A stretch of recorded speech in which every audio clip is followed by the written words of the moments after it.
on Pippi's tail if you look closely, and this is because she is those red tail feathers. Now, chances are you've probably seen these birds flying around here in Ontario, and this is because of the most common hawk species found in Ontario and North America. Now, these birds are opportunistic hunters, which means they will feast on anything they can get those sharp talons on. Now, this may be roadkill. So you may notice that they fly over fields or even hang out by the highways to enjoy the roadkill, but it's always best to give them lots and lots of space with their cars so they can continue being these wonderful predatory birds. Now, a lot of people don't know that these birds actually have a very low and intimidating vocalization.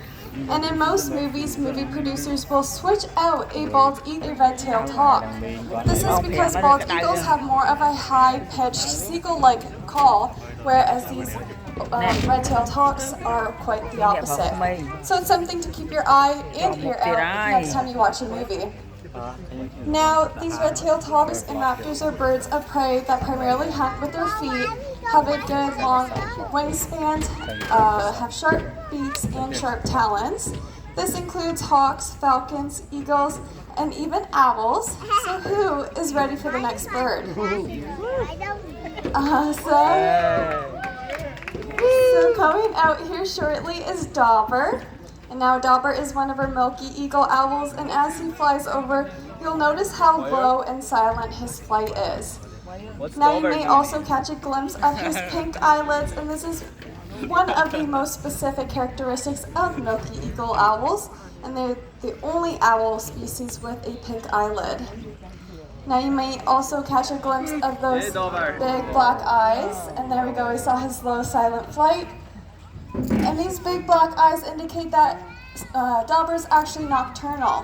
Now, a lot of people think all owls are nocturnal, but this simply isn't the case. We also have crepuscular and diurnal owls, which you may have noticed walking around safari today. Now, a lot of people believe that owls can rotate their head 360 degrees, but this unfortunately is not the case. However, they can rotate their heads about 270 degrees, which is about 3/4 of a circle, so that's still pretty amazing. Now, they're capable of doing this as they have 14 vertebrae in their neck, whereas humans only have 7. Now, they also have a cone-shaped feature in their eye, which lets them see very far distances, as well as something known as spatial discs around their ears that tunnel in sound waves. Now, this allows them to be great hunters, and our next bird is also an amazing hunter as well, and also very well known. So if you're able to identify your next bird coming out here, please go ahead and shout it out as loud as you can. Out here is Juno, and yes, this is our bald eagle. Now, you may have recognized him by those white head feathers and those white tail feathers, and this is actually a specific characteristic these birds get around the age of 8 years old. So these birds primarily live in coastal areas, so by the water, so they're hunting lots and lots of fish, and Juno's going to show us just how he does it with the pool here today. And there he's got it. Let's give Juno a big round of applause. Now, look at those big, strong wings of Juno's that he's showing off here for us today.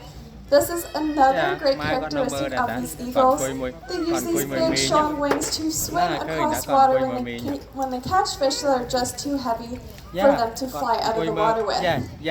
These birds are great fishermen and can catch fish that weigh up to 10 pounds heavier than the bald eagle's actual body weight, which is pretty spectacular. Now, these birds also have an adaptation on the bottom of their feet called spicules. Now, spicules make their feet a sandpaper-like texture, and with the talons and these spicules, they are able to grab fish extremely well and keep a hold of them as they fly or swim out of the water.